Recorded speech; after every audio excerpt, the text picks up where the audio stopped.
Welcome everyone to our interview series of nature-based school founders. I am so excited you're here. I am Meagan Duncan, founder of Connected Kids Thrive, Positive Behaviors Guide for Nature Schools.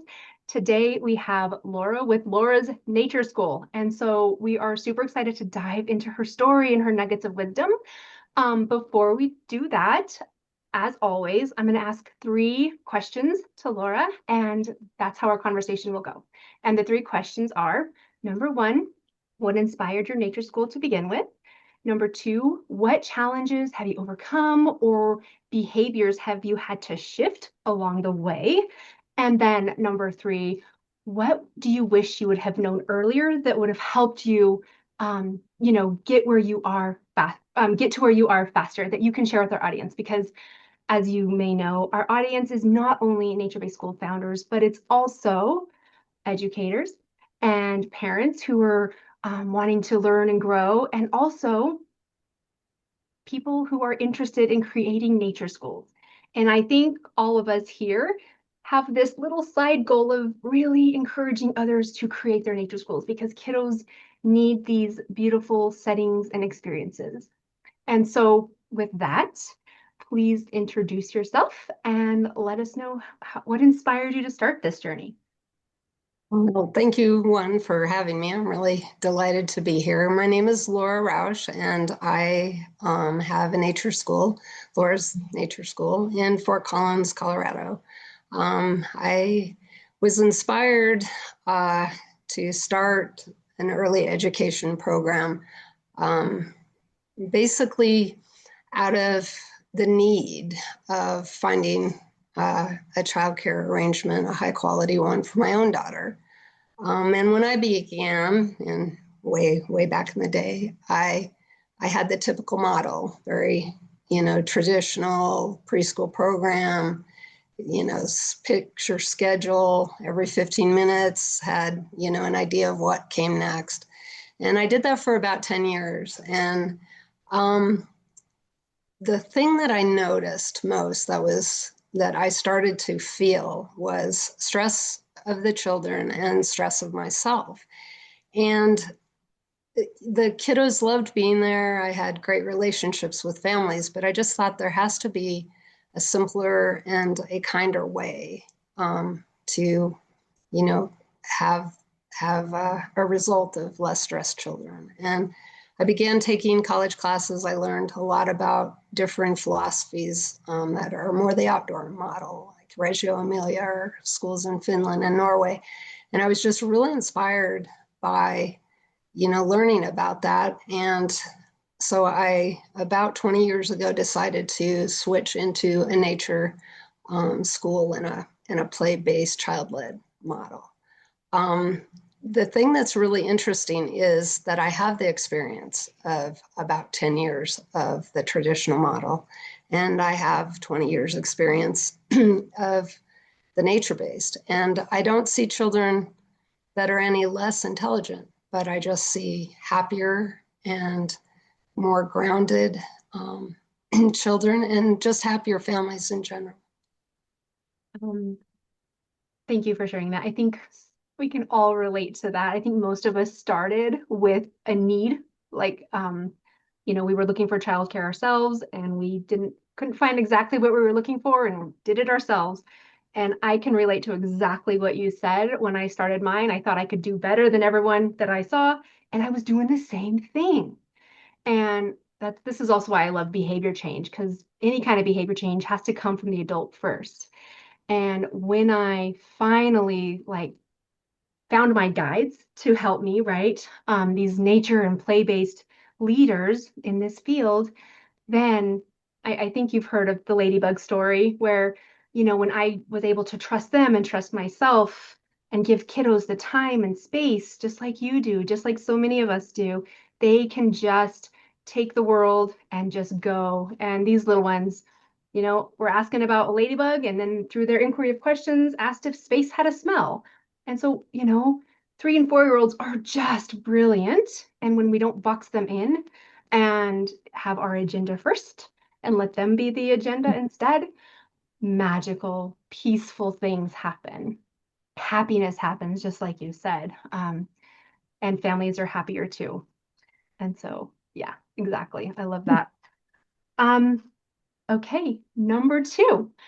What challenges have you experienced and overcome, or what behavior changes have you gone through that you've shifted that you've done along the way? And I think as kind of a gradual of my own evolution, letting go of that perfection and uh, you know, like, listening to guidance is wonderful, but if it's not in alignment with what you really feel, and so a lot of the teachings and education that we get and legislation, that word, is, makes us feel like we're not doing enough. We're not, meeting certain standards as far as like, children's growth and development, et cetera. And it's really listening to your own and wisdom and knowing that you have knowledge of what the children you are with every day need. And it's kind of silencing those voices and having your own confidence and just being able, and it's been a long journey. It wasn't like, that happens immediately. And I know it has to be overwhelming for someone new to come into this field because it's even, each year it just gets harder and harder to maintain a program and meet all of the rules and regs and criteria that they ask. And so my joy and wonder and my own curiosity, coupled with my own childhood, which was primarily outdoors. My grandma had a farm, my parents were campers, and I was rarely inside. And I just wanted to, give that gift, to the children in my care. And also with behavior, recognizing that behavior is communication. Mm-hmm. I think a lot of times we might feel that children are just acting out to stress us out or to for a whole host of reasons. And that was a lot more prevalent with the stress of complying to everything I thought was expected of me in a day in a traditional environment. And now I give myself pause, sit with children, talk with children, because that's important. We can't be so involved in our businesses, which is important, but there has to be that balance of these children are, they are educating themselves with everything they notice, with every question they ask. And it's so important to be there and to be present so that we don't miss those opportunities for education. Play is learning. And I would scream it from the rooftops. It is how they learn. And by offering those opportunities to them, we are really giving the greatest gift that we could possibly give them. Yes, yes, yes. I think anyone listening here can take any one of those points and just write a speech or it could be so, there's so much value there. Play is learning. The last thing that you said, yes, I'm with you. When someone says they'll play for a while and then they'll come back to learning, I'm like, you can't separate the two ever, ever. You can take play out of academics. You can take learning out of academics. You could put learning and play and academics together. You could do that, but you can't ever separate play and learning ever. And so I love that too. One of the most shocking things I've seen of late is I I toured a know. kindergarten classroom and they actually had a sign on the wall that says, first we work and then we play. And I was like, who is the sign for? Because kindergartners can't read. And that is the most horrible, Heartbreaking. yes, yes. And I wonder It's, what the children are screaming for help. You can see it mhm. on the behavior chart that's up at the Yeah. front of the room, and the adults are stressed. And which that leads me to something that you said too, what and I need to think about this for myself also. And I hadn't ever thought about this before your and I's conversation. So definitely being put on the spot here. But you talked about, silencing those outside voices and doing what your intuition says. And what was it that compelled us to go with the traditional model in the first place? Was that all we really knew? And then we were like, huh, this doesn't feel good. Not for me, not for them. What else is available? Mhm. Is that it? I believe so because I think this is my own personal opinion, but I think that, you know, state and legislation and the US primarily think of education in a one way, one box system. Mhm. And for example, ratings or accreditation. There's lots to learn and lots of beautiful parts of those systems, but there's a lot that's not developmentally appropriate or even realistically doable. And that is our guidance, Mhm. and it's very much set up to make educators feel like this is the test, this is the score, and whatever areas that you're low in, is a failure. Is you walk away with a very disgruntled feeling. I've done them repeatedly, and I gave up the process. It doesn't. I would literally have to abandon everything I know about nature and play-based environments to participate. I Yep. would have to change my whole entire program. Yes, that was, I had the goal too of getting all my stars, be the best rated in the land, like that. And then I'm like, whoa, the more stars I get, the more mandates get put on me, the more the kids are forced to sit down and all of this horrible Mhm. stuff. Nope, I'll stay with my 1 star. Yep, I'll stay with my one exactly. star, meet minimal requirements for your crazy legislation, Yep. regulations, whatever. And Wear it proudly. Wear it oh yeah, proudly. definitely. I had my parents, I'm like, oh, state wants us to do this, sign this, we're not. They did that a lot for me. And I would and they had my back, I had their back, and that's at some point we'll have, somewhere during the series, we, talking about the parents and really educating them to get them on board with our philosophy and just so that there's so much trust and connection and relationship. But um, just a quick, and I haven't asked anyone this yet, so I'd love to ask you. Sure. I saw somewhere it was an educator who had a program and they were 9 month olds. Like she had a couple 9 month olds and maybe a 2 year old. And she's like, what curriculum would be good for these guys? And I'm like, and maybe my heart sunk. I'm like, they are the curriculum. Slow down, follow them. Wherever they're interested in, that's where we go. Like, Mhm. my heart broke because um, where does this intuition come from? How is it nurtured for these adults? And then, yeah, it was very interesting. I Our job is think to it's fill I their think day with. it's yeah, I think it's starting out on this road, and you connect with all of the packets and all of the information and all the websites, and you read through everything and you do everything that's expected of you, and that is the model.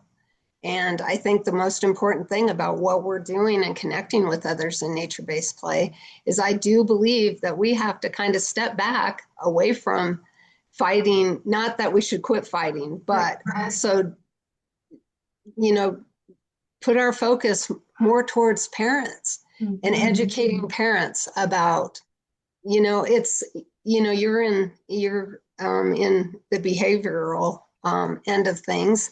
One of my things that just is so heartbreaking to me is like checklists of assessments, and how young the assessments go down. There should be other ways. There's, you know, asking us to do assessments on a group of children in a room, asking questions that they think that's going to be a valid answer as to whether a child knows that or not. Like that whole thing just makes me sad. And then giving that to parents who are then put on the spot thinking my child's behind, and pushing academics down on 3-year-olds when, you know, they don't even have the development, the bodily development to hold pencils correctly, or, you know, and you want us to start working with them on their name. And it just breaks my heart. There should not be a boxed curriculum. There should not be anything that we, you know, if you want to print off something or bring something in as a addition to an activity, that's one thing. But I say throw all of that out. You know, children, there are times we are learning about 4 different things. You know, my kiddos here love trash day. I'm contemplating figuring out a way to cut out a hole in my fence to put in a plexiglass thing so that they can watch the trash truck from the backyard, because every Wednesday, that is, you know, like I would tear them away and seat them at a table to learn about colors. I mean, there's just no, there's no logic in any of that. Yes. Everyone listening, if you're thinking of developing your own program, or if you have a program and you're thinking of going nature-based, you can tomorrow, through, you know, or this week or next week, and really start educating your parents and throw out all the crazy. I, you know, when I had my preschool, it was there's no paperwork, 0. We're not doing paperwork. We might once in a great while. It is not what we do every day. We build dams and forts and all kinds of stuff. We don't do paper. And at first the parents like to tell me more because they were so confused. But once you get those parents really understanding, and that's the cool thing, is every founder that is on this series would be so happy to connect with anyone listening to talk about how to share with parents. Like, you are so not alone. And that's why I'm doing the series too, is because it can feel lonely. I remember how lonely it felt doing this amazing work, and it felt lonely way too often. So, no, thank you so much. And I have so many other questions we could go, but in the effort to keep these into 20-ish, 25 minutes, we will move on to the next question. What do you wish you would have known earlier that really would have helped you along your journey? That you can then, yeah, what advice can you give to others listening? I think there's a lot of value in, even if your only experience to this date is a parent or working with your cousins, or, you know, whatever your background is, you obviously have a love for children if this is something that you want to start. And you are already valuable. Mm-hmm. You know, you don't have to go and get the master's degree. You don't have to, you know, participate in ratings, or you are already a knowledgeable, you know, just like children, they're already knowledgeable. It's collaborating, it's, you know, reaching out to others, finding out how other people are doing things and letting that sit. And does that resonate with me? And is that something that I really believe in? And I wish I would have listened to my intuition more, because I was already a parent and I was already frustrated at the lack of quality options that I had. And I loved children, and I had a degree in business. I was a paralegal before I started this business. And so I was knowledgeable, but I came into a field that was new, and I right away felt like I have to do all of this stuff before I can be taken, you know, realistically as someone who knows what they're doing. And I just encourage anyone out there to reach out and collaborate with others who are doing this work, because it is my heart. This is my heart. This is my passion. Mm-hmm. Children deserve a childhood. They deserve these 4 or 5 years where they can just have, you know, the joy and the wonder of being outdoors. Some children don't have those opportunities, and the rest of it will come. It really is is guided. It's your joy, it's your love of children, it's creating community. I have created so much community here where I live, and it's not just other people doing the work. It's people, in colleges and people who have other programs, maybe, in the school district or in, centers. Kind of even, I've even stepped outside of, just family childcare. Um, and I've learned a lot from people who are doing the work. It might seem like we should read about, more of the college level or the, licensing state, all of that. But there's a lot of important things in there. The work is really grounded in who you are as a human, and it's bringing humanity back to children. I I ask everyone that jumps on with me, to send me some information. And you mentioned joy and curiosity, and I'm always like, where's quality of life? Where's joy? That should be the foundation of Yeah. early childhood. That is it. Yeah. And with that, of course, boundaries and all the good things that come with that. But if the children aren't finding joy, I guarantee you that staff member isn't finding joy. No.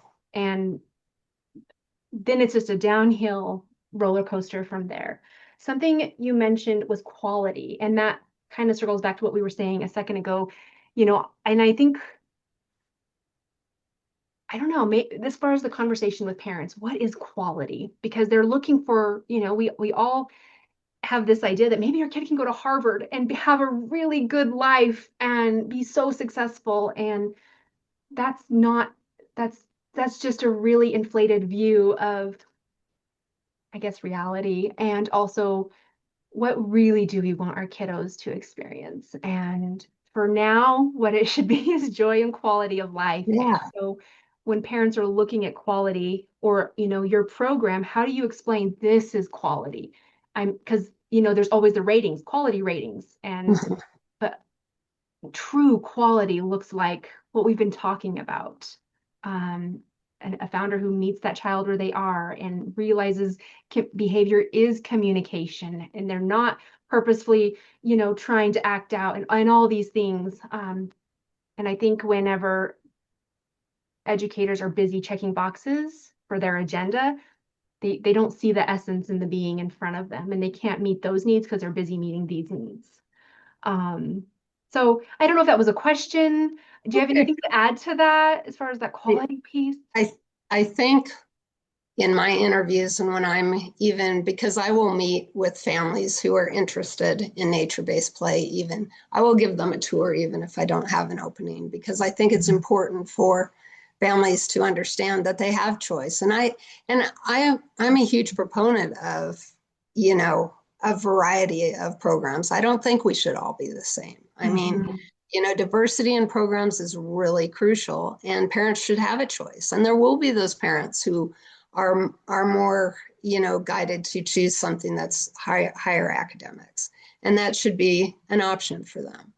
But I think the difference is that this is a community here, and I believe in supporting parents and helping them understand that children are just small for such a short amount of time. And, there's lots of studies and lots of research that back the fact that if you push academics too soon, they'll just burn out later.